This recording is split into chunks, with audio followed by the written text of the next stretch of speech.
Well, when it comes to community, we expect our government to have a pretty big hand in things that go on within our community. And we know that as a member of that community, you want transparency from our government. And so there's an event coming up that we really want to tell you about. We've got Ronald Collins joining us, and we've got, of course, the familiar face, Madeline Overturf, sitting on the CoastLife couch with us. And this is a really incredible event. So, Ron, I'm going to kind of cue you up for this.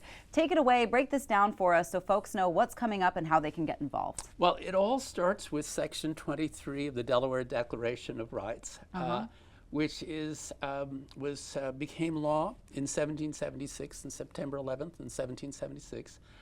And it's the only one of the guarantees set forth in the Delaware Declaration of Rights, which will be 250 years old next year. Wow. It's the only one that says that that right has to be inviolably preserved. So it's really important. Delaware was one of the first states to have a freedom of the press guarantee, and this was long before the First Amendment. So freedom of speech and freedom of press was being protected in Delaware even before the First Amendment. Wow. And so this series, Shine a Light series, is part of that. It's part of that ethos, you see. So we thought, well, let's shine a light. And in the words of Louis Brandeis, one of the most famous defenders of freedom of the press and freedom of speech, he said, light is the best disinfectant. And the idea is that tyranny lurks in the darkness, you know, and the more we know about our government, the more transparent it is. Yeah, will there be hiccups? Yes. Will there be, you know, moments that we're not particularly proud of? Absolutely. But that's part of the kind of the give and take. So anyway, just conceptually, that was the idea that informed this. You know, how do we further invigorate freedom of the press? And how do we do that in a way that shines a light on local, county, on city, county, and even state government? I love that. And, you know, Maddie, for you, freedom of the press, this is a big deal. It's definitely a big deal. So I'm honored to be co-moderating this with some newspaper journalists as well. And this first series is at the Lewes Public Library here with Lewis's mayor, Amy Marasco.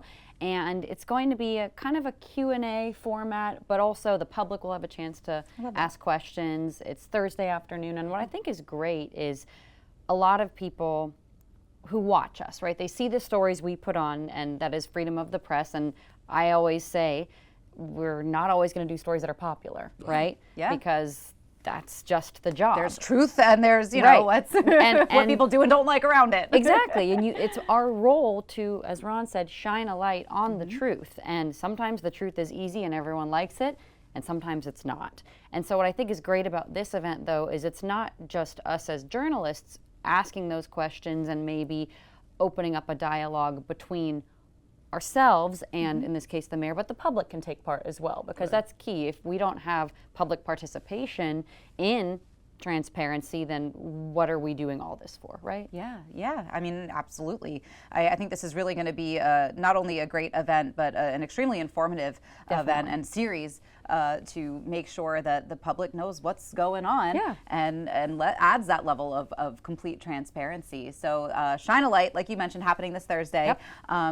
What else do people need to know? Well, when, it's the at where? 3 o'clock at the Lewes Public Library. None of it's scripted. So Mayor Marasco, who just was very happy to do this. So no questions in advance. No, it won't all be softballs. Right. And then the same thing. Of course, it has to be civil, right? That's part of what we do, right? Makes sense. We speak. We express ourselves with our words, you know. And so I think this is really important. Now, we're starting with the mayor, and she's, Amy Marasco has kindly agreed. She didn't pause for a second. She just said, great. I'm happy to do it. But there are other public officials. There's the police chief, the fire folks, the commissioners. There's the governor. There's the lieutenant governor, you know, the head of DENREC. So these are all public officials, and we hope that this kind of launches this mindset. When government is transparent, I think that's when you have the most buy-in from the public. Yeah, and I mean, I think that transparency also builds trust between those public officials and, you know, we, the people that they sign up to take care of to a certain extent and certain degree. So is this something that people need to register for, buy tickets for, or can they just show up to the Lewes Library? Just bring their bodies, and when they bring their bodies, what are they doing?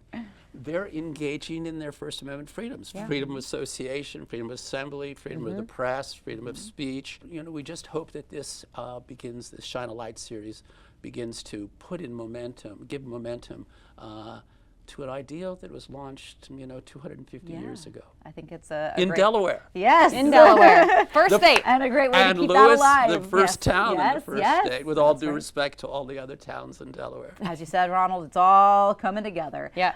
Well, thank you guys for coming in today, sharing about the Shine a Light series. And I think this is really just going to be a great opportunity for that transparency and a great event. Thank you, Leah.